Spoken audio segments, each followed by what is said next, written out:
काज़ीअहमद में थैलीसीमिया मर्ज़ में मुब्तला ॿारनि लाइ ब्लड कैंप लगाई वई है। इन हवाले से रिपोर्ट करे रहियो आहे गुलाम हैदर।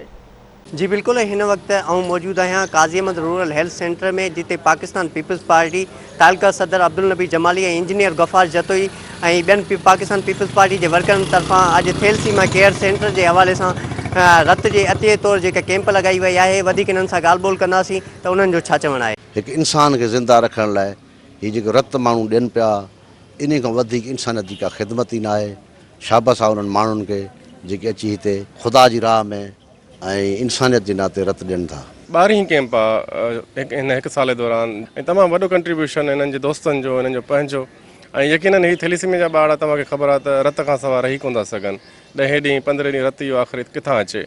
थैलेसीमिया सेंटर नवाबशहर में रोज़ाना 80 का 100 ॿार अचनि था।